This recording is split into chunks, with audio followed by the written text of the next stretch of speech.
Welcome to another edition of Real Talk, Straight Talk. I'm surrounded by the ladies tonight, and tonight is a very special show because this is our first time out of our building, right? We are at the Fix Hair Salon in London, Ontario, 725 Hamilton Road, and to my right is the owner, Angel. Hi, Angel. Hey, how you doing today, Colin? I'm good. I'm gonna come down the line, say hi to Pastor,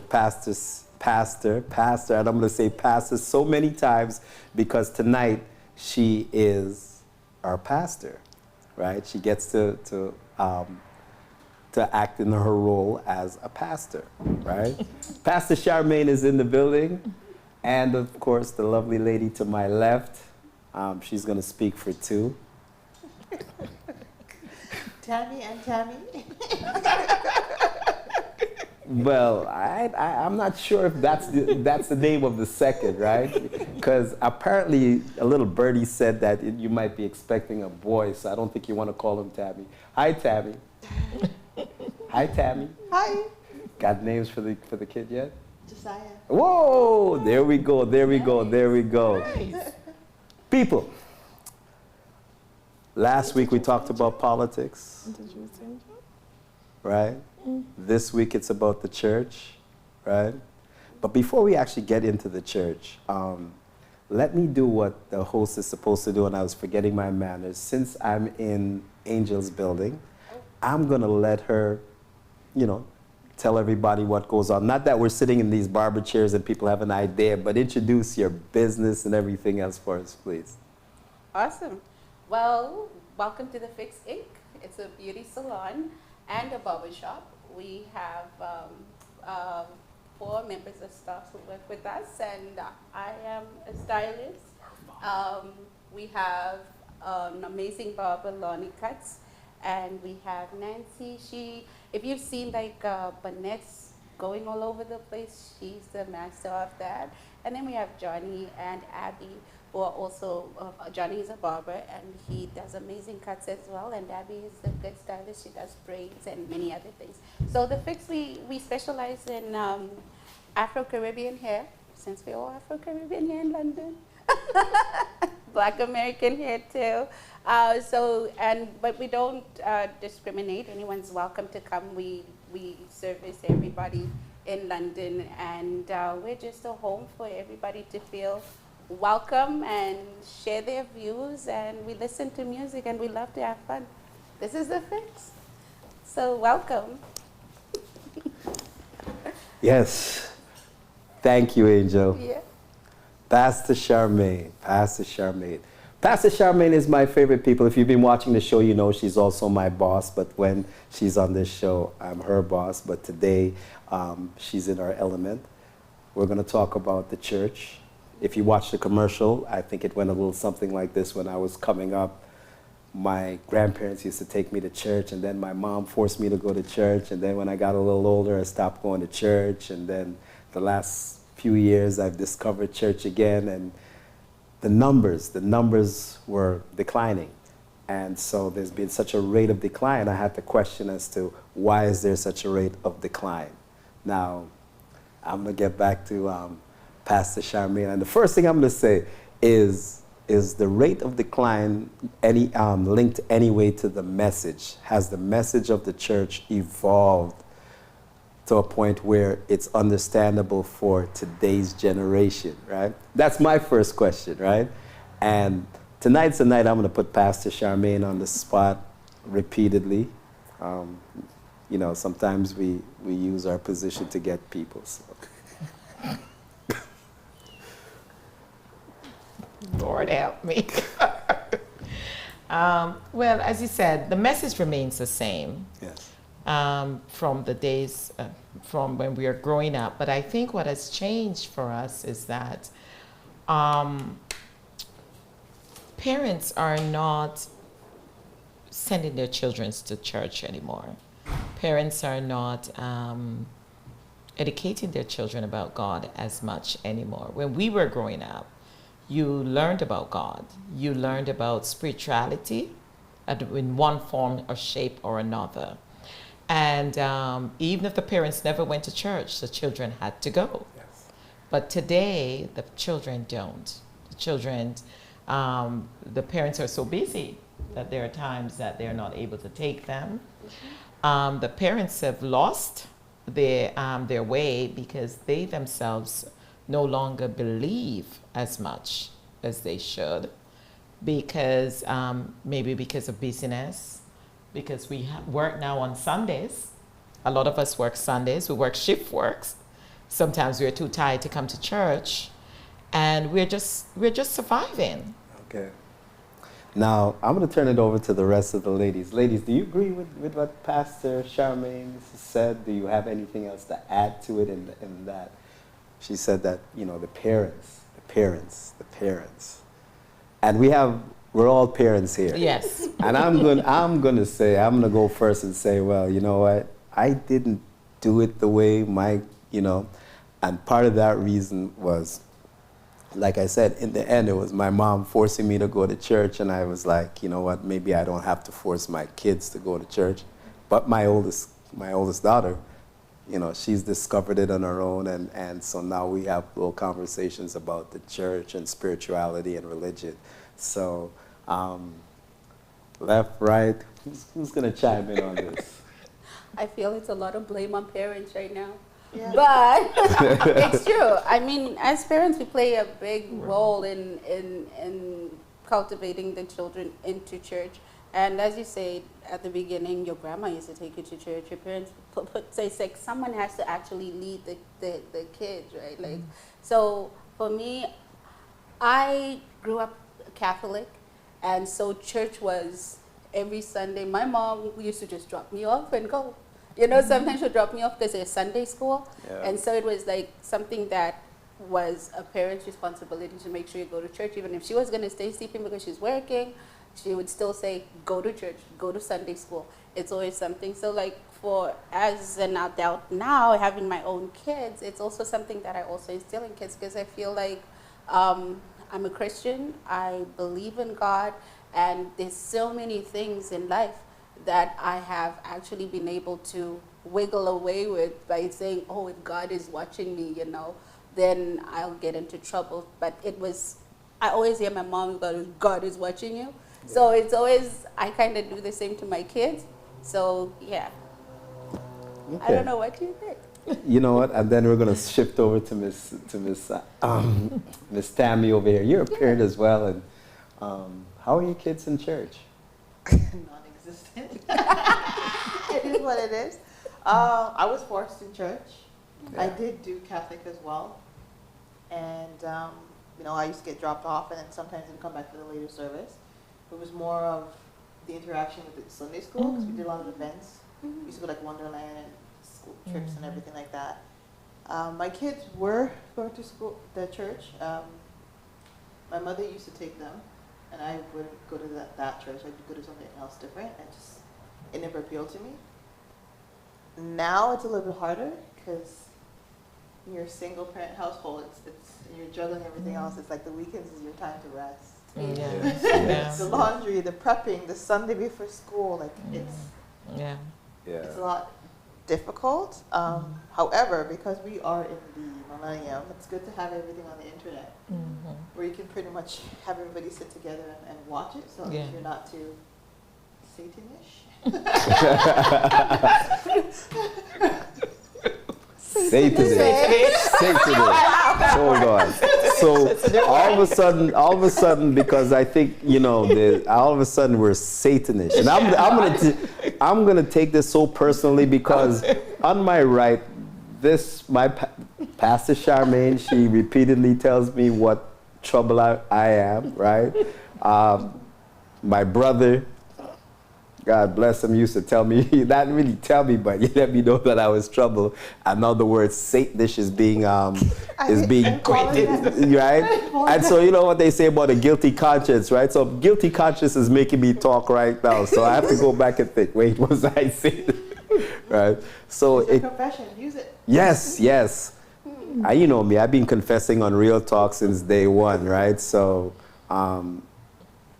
There it is. Satanish tendencies, according to Tammy. to Tammy, right? Okay. That's a new word for the day. Yes, you do work. Satanish. Now, for everybody watching, right, the number to call is 519-694-3429. Please join in on our conversation.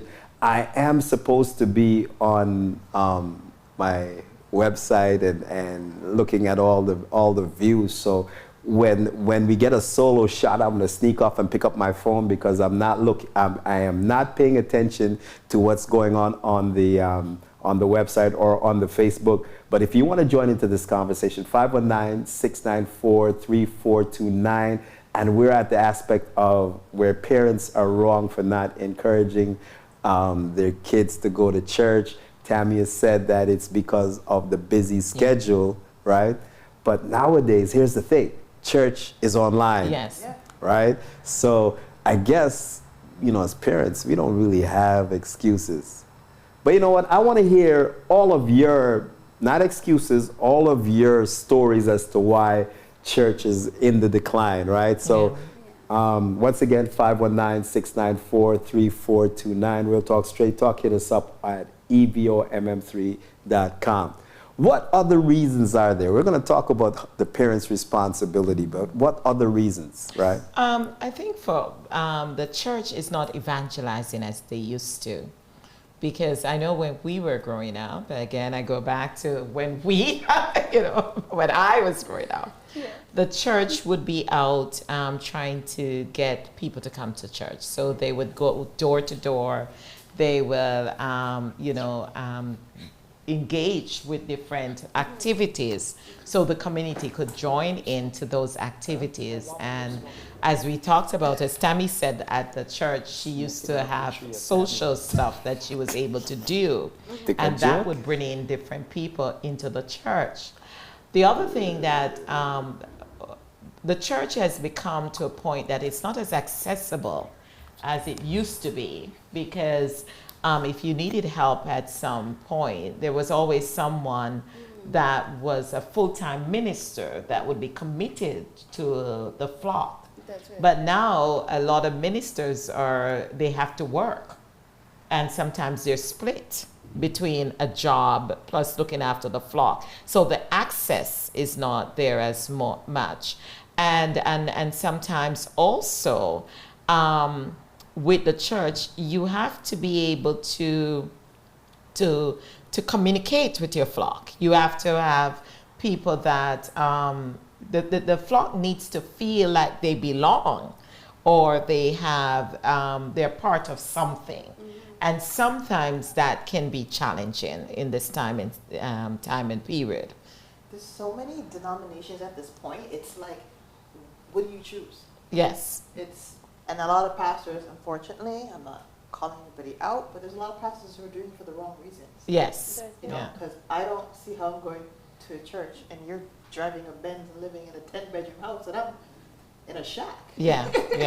But every month I'm supposed to donate. I even seen churches where they have ATMs set up inside the church. They have debit machines. It's like it's accessible. It's like, are you not supposed to give the willingness of your heart what you can do? It's a lot of things are pressured now, I feel, depending on which church you go to. And sometimes when you pick a church and you connect with it, sometimes the pastor has to leave because they're just called by something else. Yes. And as you said, some pastors, they rotate, depends on the churches that they're in. So as soon as you're comfortable with that pastor's moving to another church. So you lose that family unit, because when you're in a church, it's basically another family, an extended family when you're connected with that church. So sometimes that can be an issue also. And again, as I said, the evangelism, to evangelize is to go out and to let people know about the God that we serve, and to let people know about the kindness, as you said, because when we were growing up, the church was a place that you could go for refuge. If you needed food, if you needed shelter, if you needed anything, you could always turn to the church. But now, sometimes, sometimes you can't even go close to the pastor, No, Nowadays. Some churches, you That's know, right. you know, you can't even go close to the pastor. A lot of times you're in the church, well, some churches, you're there and you're not even seen. Exactly. Yeah. Yes. So it's like, I'm coming to a church, nobody knows me. Yeah. And then it's like, okay, so do I keep moving and finding something else? Like, what am I supposed to do at this point? So we got a couple issues, right? Yeah. One, the economic dynamic of the church, Yeah. right? That's another big one, right? We're in the age where we've seen the mega churches online, right? Now, how do we know where the pastor is getting his income from, right? Is he taking the church's money to buy that Benz, or is he also, yes, he's going to get paid, right, to a certain, and I don't think it's in the Bible where the pastor shouldn't get paid, right? I think the question is whose money is he using to buy, or not he or she or whoever they are, whose money are they using to, you know, to get that the fanciness, right? Swag. The swag. Yes. Not all pastors, some of them. No. We're not talking We're about. talking about No. the ones who are We're not swagging it talking. up. We're not talking about all pastors, right? We're just Swag it talking. I'm just addressing what you said about and I'm talking about specifically the pastor that's in the Benz, right?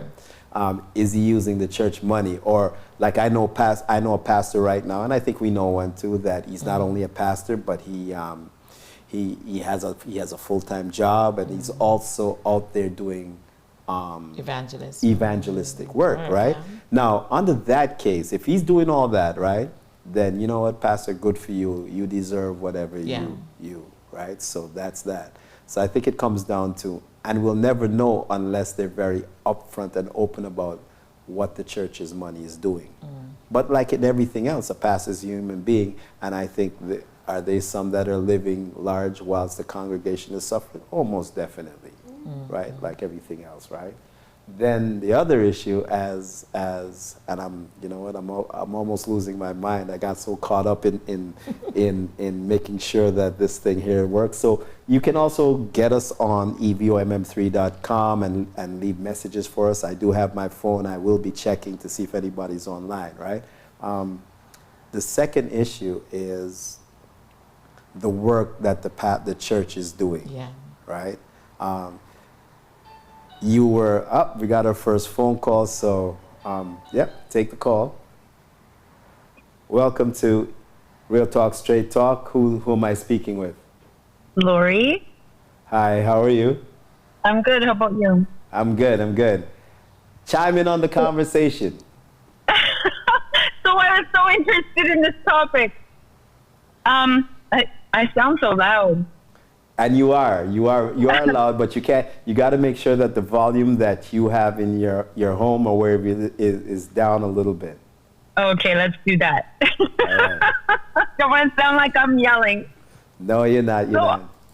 I had a very similar upbringing where I had to go to church. I was forced, right? And then you lose interest when it becomes something you're made to do, right? With my two boys, the way I raised them, I gave them a choice.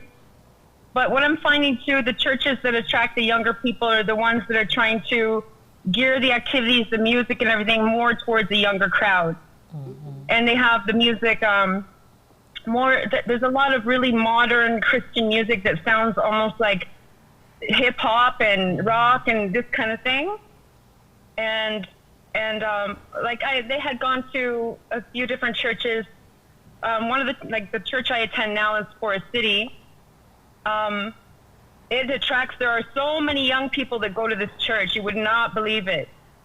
They have a lot of activities like youth groups and stuff like that geared towards, from 8 to 14-year-olds or whatnot. And then they have the older teens and then the young adults and that kind of thing. And they have to be able to do these things to attract the young people because they don't want to come to church. I don't even want to go to church and hear the old rugged cross kind of music and this kind of thing. Like, I know it shouldn't be all about the music or whatnot, but let's be real. You have to capture their interest. Yes. And I'm finding this is what really, really, really helps. Okay, And so then my sons grew up to, like, my older son was the director of a Christian camp. My younger son went to Bible college for 2 years up in BC, but I never, not once, made them go. I'm gonna But give you. then- I'm gonna say congratulations to you because you know what? So many parents actually Struggles. force their kids to go to church, right? Exactly, that's the thing. You will turn them right off. You have to try to make it something that's, I mean, I'm not saying don't talk about God and teach them about the Bible in the home and try to bring them up in a Christian environment, but this whole making them go, I hated church when I was younger because of that. I absolutely hated it. And I pulled away from the church because of that. And then not only when I got older and I wanted to be a good influence and you know, bring my kids up around it. Thanks to my mom and dad who also helped guide, but the churches that I got involved with had really good youth groups, and that helped grab the kids in. You know, fun nights where they go and do bowling and they do little trips, you know, different trips, different places or whatnot. And what really grabbed my kids in too, I believe, is they were sent to a Christian camp up in Muskoka. And they went there. The first time they went, they had a fantastic time. This camp was called Camp Wajidawin, actually. Okay. This is the non-denominational church. Okay. You know, and the music there was so lively. They had drums and trumpets and electric guitar and everything, and just the kids just get so drawn into it, and the faith that I saw in those kids at such a young age was just amazing. The first time I ever took my kids there and they had the parents' night where you can go and just kind of look around and see how things go, and I just couldn't believe the way these kids were praying, the way these kids seemed so dedicated, and that's not what I experienced growing up. So I know that this makes a huge difference, and some of the churches I've gone to, they just don't have it for the kids. Oh, okay. Okay. And I really don't think they have to have it. They have to try to change their music around, you know, have the more upbeat music and loud, you know. Yes. The church I go to, Forest City, you go in there and you feel like you're at a concert. Okay. I mean, there's the light show, there's fantastic music, and I know not all churches are the size of that one, but I know definitely it makes a big difference. Okay. Thank you. Thank you for your comments. We're actually going to talk about it in as soon as, you know. Thank you, Lori. And, You're welcome. And you know what? I'm sure you'll call us back when we have other issues. Once again, thank you for calling us on Real Talk, Straight Talk. Now, people, it's about what she really talked about was the modernization of the church, That's right. right? And as Tammy said, Yes. even in her days, it was the activities, and that's what Kept Laurie us, is. yeah. That's what kept us The only reason too. why I Yeah. kept it, I was forced, Yeah. but then I was like, when I had the opportunity, I just left the church, and then I found it on my own, and I find that you find it your own when you need it, and then you tend to stick to it. Yeah. When you're forced the whole entire time, it's like a resentment. It's like Yeah. it doesn't pick up on you, or you only know God when you need help. I know people like that. Yes. Well, I feel bringing it back to the parents and the forcing of going to church on the kids, I feel if we get a better understanding of, we've got to teach the kids why we're sending them to church and what it is God is about, Jesus. If they understand why they're going to church, maybe they will like it a little more. Because like for me, I feel like I teach my kids about God. I try to impart what I know about God and Jesus and when I was younger, my mom bought this book. It was the book of Bible stories. And the stories were fun to read because they had the pictures, they had the characters and all that stuff. So the book of Bible stories, you're reading about that, and then you want to go to church because there's a Sunday school and they elaborate on that. And then if you are going to church, understanding why you're going, it's more fun. So maybe before pushing them to go, have a little talk about what it is that they're going to do and why they're doing it, and I don't believe in forcing, but growing up we had no option. It was you do this, and now we're more liberal with our kids. We got to negotiate. Oh, you want to go? You don't want to go? And with the online thing, yes, it's like churches at a certain time, and online it's fun.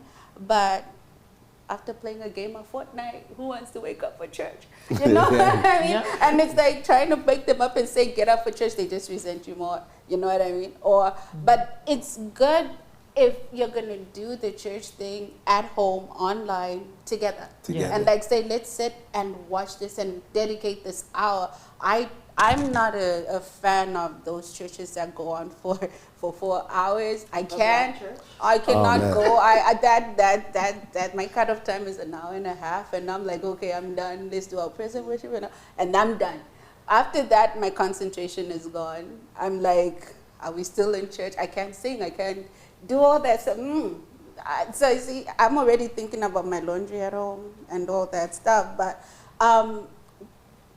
in short, we need to educate our kids. Everything boils down to educating why we are pushing. We had Sunday school, we had Bible study, and I don't believe that, like she said, it's not about the concert. I come in the morning and I put on my concert in the morning Yeah. because I listen to tribal music, the Maverick City, and all this evolution.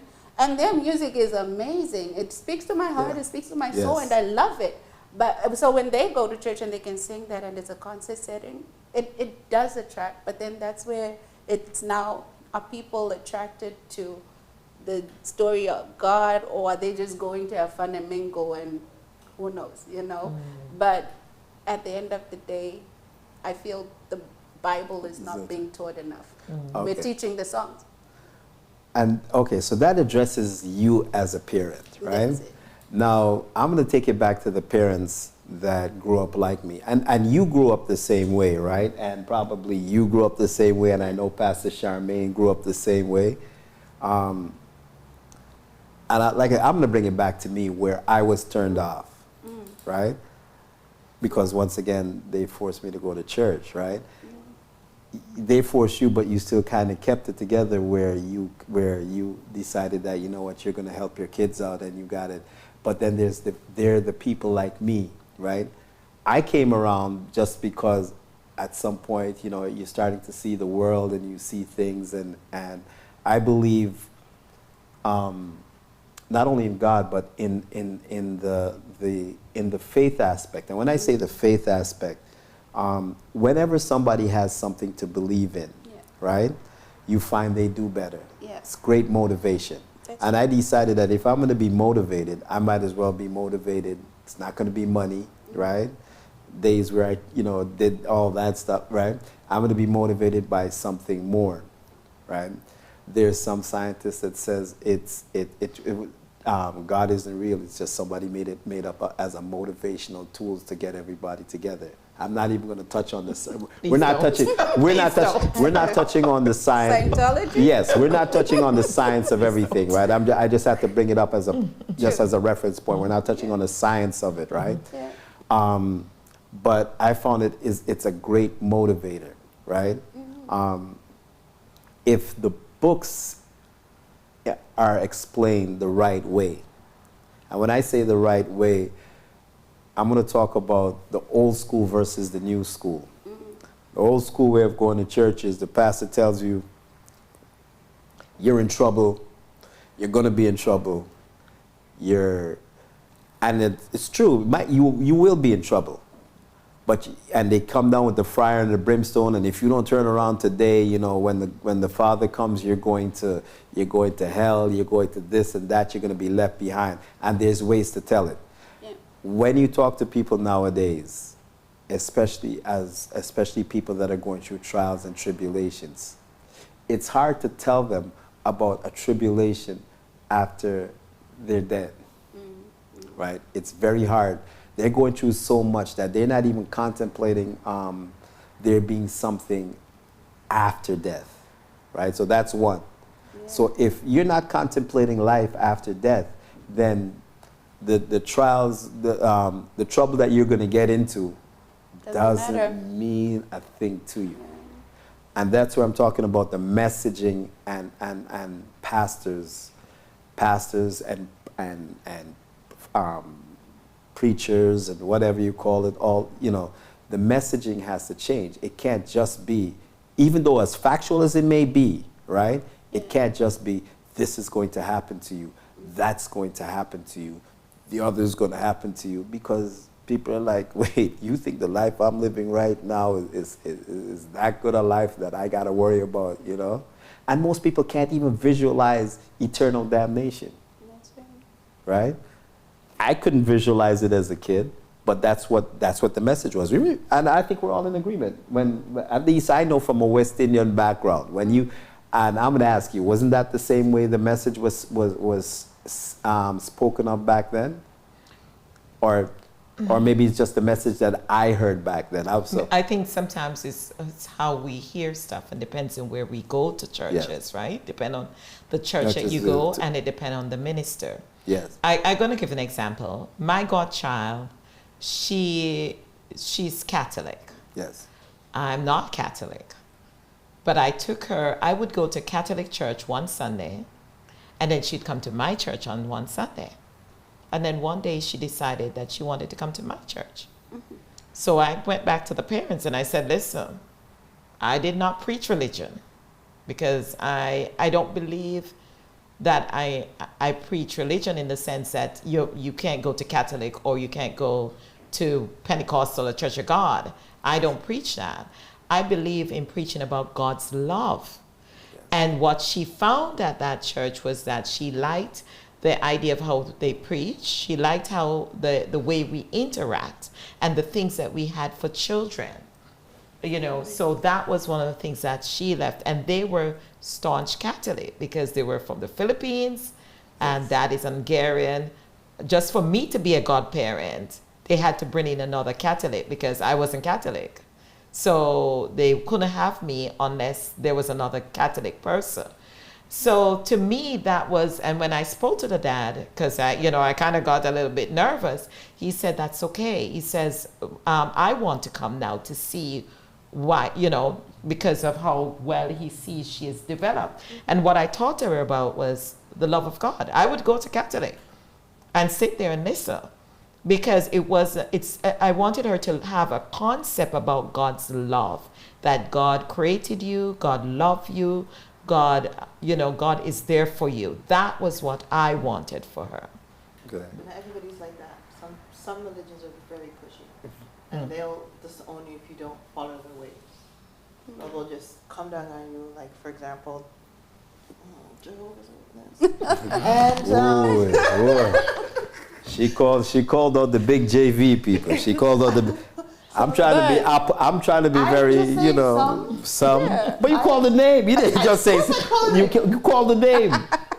I did. That's why it's called Real Talk She Straight called Talk. it out. She doesn't like the knocking on the door, I guess. But honestly, when we call, I'm not going to call out any names, but. Why is this called real? I just was told this is called Real Talk Straight Talk. So she's calling out a name. You call out a name, right? No, for me though, coming back to it, the church is not the same. And you look at other religions and take a look at Muslims, take a look at Buddhists and all this stuff. They are strict about their Hindus, they're strict about their religion and they follow it and they do that. But I find our everyday church has become greedy. I'll take you to Africa. I'm from Africa. And people are suffering in poverty and they have nothing.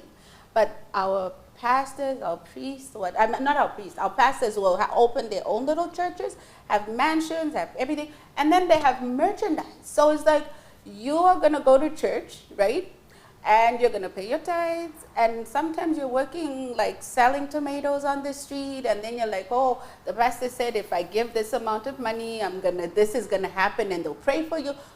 One thing I don't like is prophecy, false prophecy. And that's what I've found a lot in churches now, where people want to tell you, I know this about you, this is going to happen. Don't prophesy my life. You know what I mean? God can talk to me directly too. I mean, I don't like it when someone says, oh, God told me that this. Because sometimes it's they relate back to stories I've told them, and then they come back at me with the story and then kind of want to give me their direction in what I should do. So I feel like when it comes to prophesying and speaking tongues that I don't understand, I can't fathom that. But going back to the pastors in my country, people are suffering. And then they're done giving their tithe, and then after they're done, they're like, okay, this bracelet is going to protect you from everything.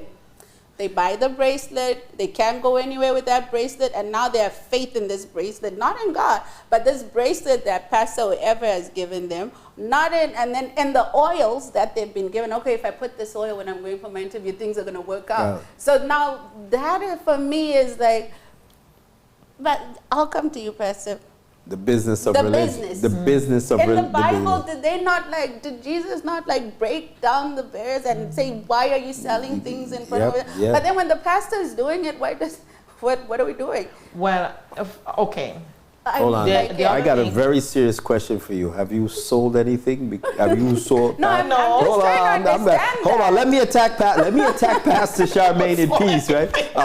Have you hawked any merchandise? Have you bought anything? No. Have I bought anything from you inadvertently? No. Okay, you sure? Because believe you me, after this show, I'm gonna come No. for you. Okay. So yeah, let's address that. The you know, merch stuff. as she said, I am a strong believer in God's word. Yes.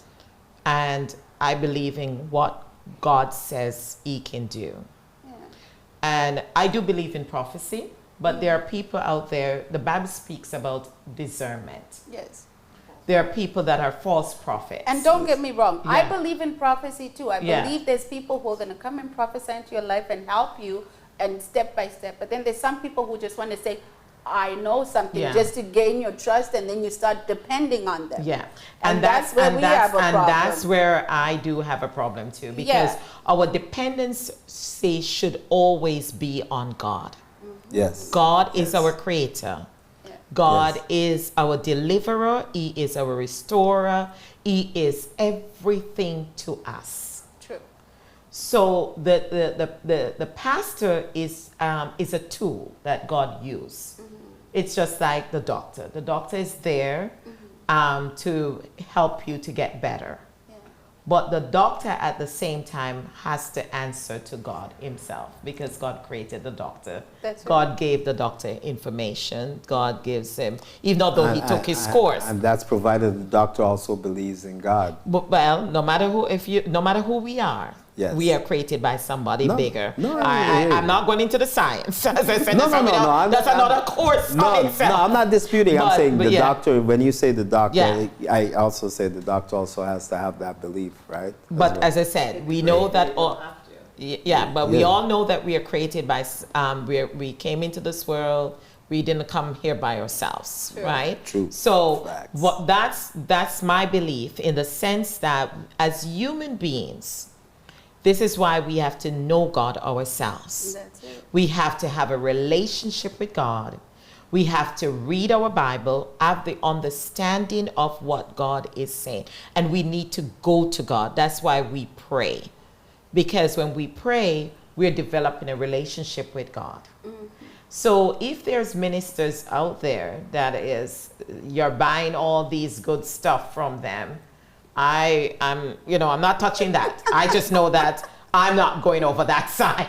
Yeah. I don't think I need to buy anything, because God gave, God gave us, He gave us things for free. There's nothing that He had, money that, He fed the multitude with fishes when they were hungry. He didn't tell them to pay for it. That's it. You know what I mean? So the moment now that we are going after money, I believe that we should pay our tithes. That's I right. believe that. I have to be honest, when I was younger, I had an issue with the tithe thing. But it's in the Bible. You're Yes. supposed to put in It's 10% of your income. of your income, and it's in the Bible, 1/10. And I'm not gonna lie, I had an issue with it when I was younger, Yes, but I know that I'm supposed to give back to God that's it. and to give back to the church, right? Now, a So- question about that. Yeah. Giving back to God, tithing. What if you're doing 10% of your tithing money on helping a homeless person? Does that count, or does it have to be money that goes into the church? I just want to understand. Well, you know tithing what? then. I'm gonna be honest, and I'm working on that issue, because, as I said, I had issues with that, and I won't lie, because I had issues. I'm an outreach person. Okay. That's my gifting, is that I help people that are in need. Yes. So for me, I felt that if I gave to someone Yes, yes. I feed you because Yes. you need some food, you need clothing, you need whatever, I felt that was my giving. Mm-hmm. But at the end of it, we need to bring it back to the storehouse. Okay. And it talks about that in Leviticus.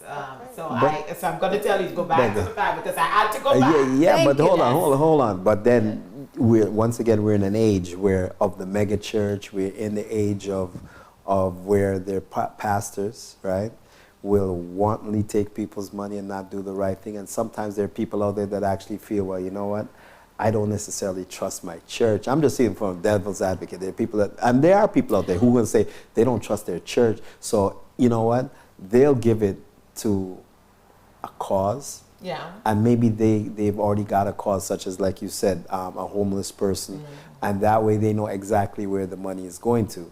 Now, I'm not disputing that you also have to enrich for the church to survive, right? The church also needs... Yeah, and the church does outreach. Like I'm being honest. The church that I attend, we did Speak for your church, please. Yes, Speak no, for and speak. as I said, the church that I attend, I use that, and the churches that I have Right. volunteered or helped into, like as I said, I'm not a pastor. I don't own a church. Yes. But the church I attend, we do things for the members in the church, And right? And yeah. as I said, but as you said, there are the mega churches that may use their money otherwise. But also, as a member going to a church, if you feel, this is just me, if you feel that your money's not going to the right place, why are you there? Go to another church. Why are you there? Well, also, okay. Some people, right? Some people that will also cause them to stop going to church, period, to that church, right? So that way, if they got it, and once again, it plays in, if they're now going to give something, it's going to be to maybe that homeless person, maybe to this church, you know what I mean? And that's fine, so- but again, your pastor is accountable to you. Do you realize that? Yeah, but how many times somebody's going to go to their pastor and say, hey, pastor, what did you do with the money? But the thing is, the church has to be transparent because Right. there's a part that church has to be transparent. But not every church is transparent. Well, that's what I said. Right. Again, if that's just me speaking. If I am that's just my personality. If I was going to a church and I'm not aware of what's going on, then something is wrong. But that's you, though. The majority of people out there, when they go to church, right, they don't go and ask the pastor to be, or the church to be transparent. They go and they give. And yes, the good ones will and should, right? The good ones, right? Should. And then how are you able to judge then when the person... How do you know what? Because they do, and that's where people Because just there's a judgment now. yes, and then there are people that start to assume once again Exactly. if the church isn't transparent, right, and the pastor is driving the Benz, right, then you especially in the black community, it's going to be some the pastor's driving a Benz and I'm here, right? Yeah. That's part, right? I'm going to touch a little bit on, and since my colleague over here on the left called out the JV, right? I'm going to touch on, well, you are my colleague, right? I'm going to assume that you're my colleague, right? All right, so let's get that set. Right, I'm going to call out another aspect of the church. I'm going to call it the Chronicles of the Catholic Church, right? You've seen for the last at least 10 years now all the headlines that comes through the church, right? They have also suffered tremendously in terms of attendance. And I'm going to say, to a certain extent, rightfully so. And they should suffer, because if you have a church that's a monolith, right? And you have all these things that have gone on, and I'm only going to talk about the stuff that has been proven. I'm not going to deal with any allegations that have been unproven, but we've opened the papers and we've seen bishops and priests being charged, right? In the last few months here in Canada, we've talked about the bodies, right? All these things going on, and you have a head of a church that's not, they're addressing it, but they're addressing it at a pace that's not in sync with how the stuff is coming out and the revelations and everything else, right? And they've gone through it's already been proven that they've spent money to hide priests and to move priests around instead of expelling. They don't address. And that's now people that are completely turned off of church, right? And not only, and because of their depth of belief and you know, a lot of people when they follow the Catholic or the Anglican Church, I'm not calling out the Anglican Church in this, I'm really talking about the Catholic Church. When they follow, it's kind of like a blind devotion, right? So when all this stuff comes out and people begin to see their priests and their pastors and as human beings, because it's not that they're not looked on as human beings, but they're looked on as a higher, because that's what the church made them out to be. You have somebody coming out in these robes and everything, and you've got the, you know, they please be unto you, and they bless you, and all this stuff, and they put them up here, right? And then all of a sudden, they're bad ones, and all it takes is one or two bad ones, right? But at the same time, the church owes a responsibility to address, and when they don't address it, then that leads to where mass exodus. Well, there should be mass exodus. Has there been mass exodus? Yes. I don't know if the numbers are in line with the decline of attendance among other churches, but there is a decline. And then, as Laurie had mentioned, the vibrancy of the church, how the church has come of age, especially in addressing how the younger generation goes to church. And with some of that vibrancy, forget the young guys. You know, you're an older person. You go into church and you see you see some to the left, to the left, to the right, and it's not Beyonce. It's one of the groups that you're like, yes, you know, this is what the church is missing, because, and then you have the stodgy persona that's saying, well, you're not supposed to be dancing in church because this is dancing, and this is, a minute you do anything other than stand straight upright and get straight down, it's movement that's not, you know, it's too far to the left or right. And by the way, what are your views on the left and the right? A lot of those same people who are doing all that were in the club on Saturday and showed up to church on Sunday. Oh, jeez. Yeah, but like, if you, like, I grew up in a Catholic church in Zimbabwe. Women there, you should watch a video of our ladies dance in church. They have their wraps on, and they're shaking it from left to right, and it's like... And, hold on. Yeah. And I'm glad you brought that up. They weren't out in the club in Zimbabwe, okay? Yeah, well, all right. The night before? Of course, there's especially like, at certain ages, it's like you're coming from the club and you're rolling into church because you're being forced by your parents, of course, to go to church.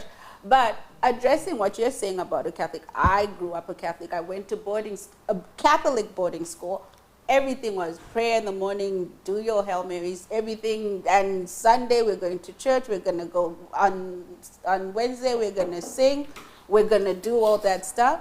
And so at the end of the day, it's like you kind of get into this routine, and sometimes you get brainwashed, because imagine having like kids from grade 8 till grade 12 and they're all in an institution pretty much, and they're going to church every single day.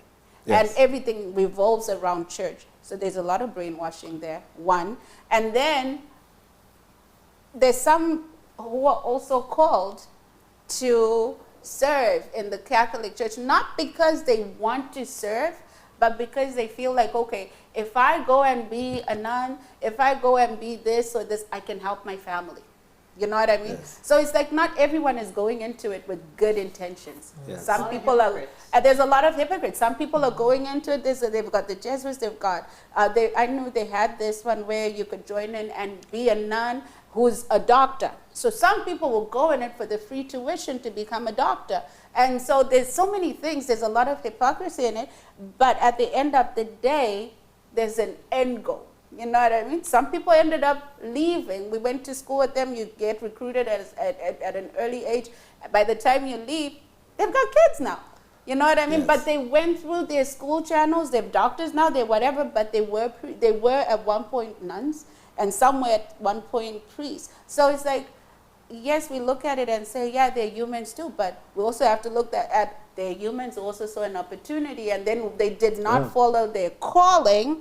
So their human instinct of the outside world, which is what they can deny, is kicking in, and they've got to do their sexual predatorship because everything is in front of them. The altar boys come, and they're at their service. They can manipulate them. So it's like, not to say too much, but some people don't follow their calling, or some people fall out. And that's why we've got to pray about it for those people who are believers and believe. You should pray to keep yourself in your spirituality and the relationship.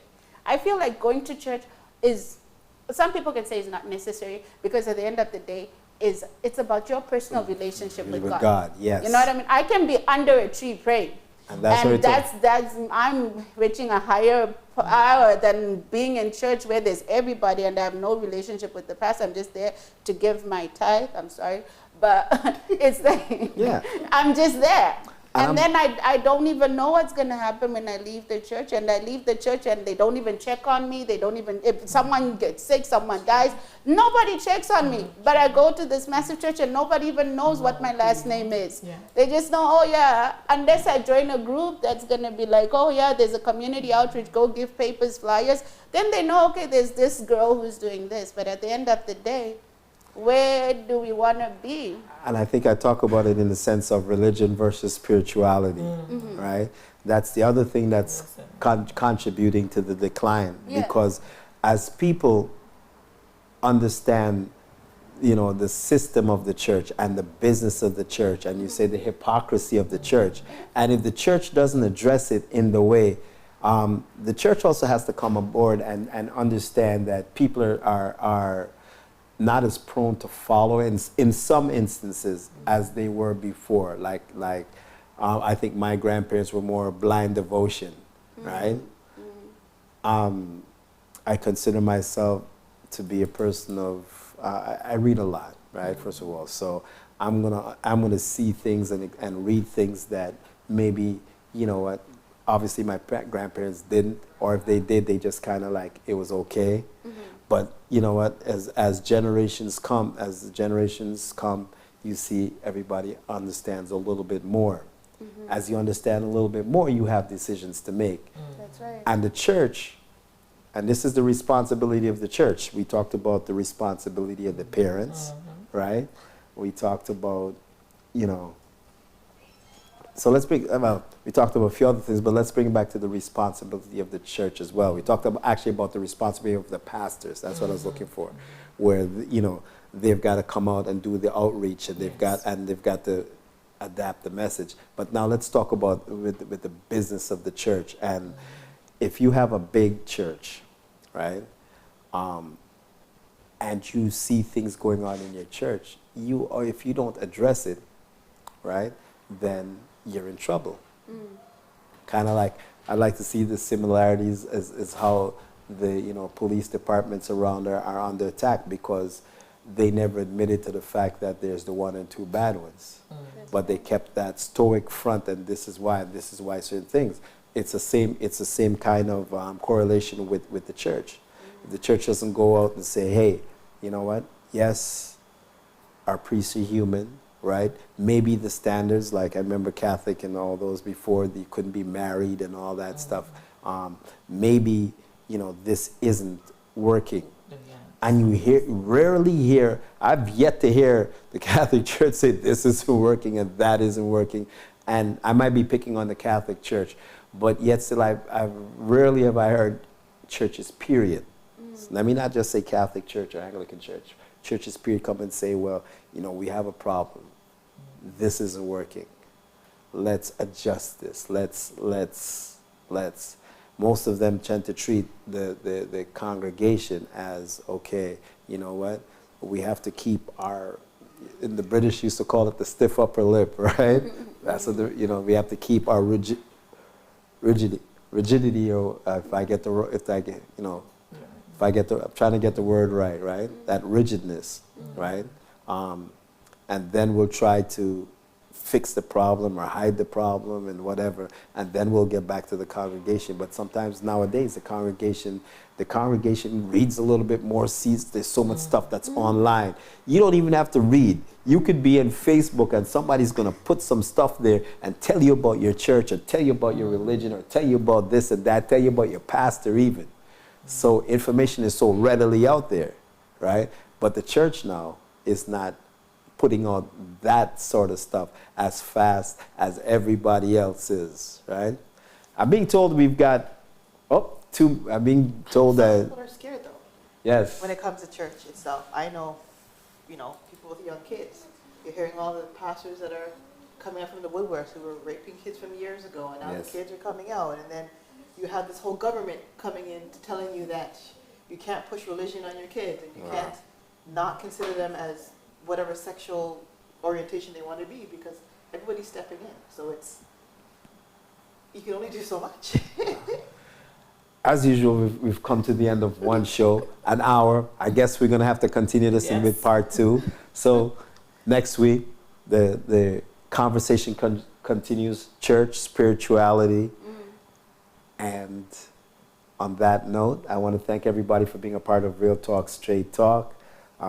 See you next week. Thank you, Angel, once again for allowing us to host it here. Thank you. This is, for all those of you that heard all that background noise, this is what happens when you do live production in a live venue. Yes. We have neighbors. We're not apologizing for it. This is an actual live show. Yes. Thank you to everybody. This is the Fix Salon. If you're in London, Ontario, ladies, and you want to get, ladies, and there is barbers here too. If you want to That's get your right, hair and done, this is one of the places, right? One of the best places to Well, let me correct. One of the best places, 725 Hamilton Road, That's London, right. Ontario, the Fix. And this has been the Fix. On behalf of Angel, Pastor Charmaine, and of course, Tammy and, oh my gosh, the name. No, it's not Tammy too. Jason? No, Josiah. I actually got it. Woo! I hit it. Josiah. And this is what we call a Fade to Black. See everybody next week. This show will be rebroadcast on Thursday nights, 7 to 8, and it goes to YouTube after. Oh man, I'm gone. They cut me off already. Thank you for watching.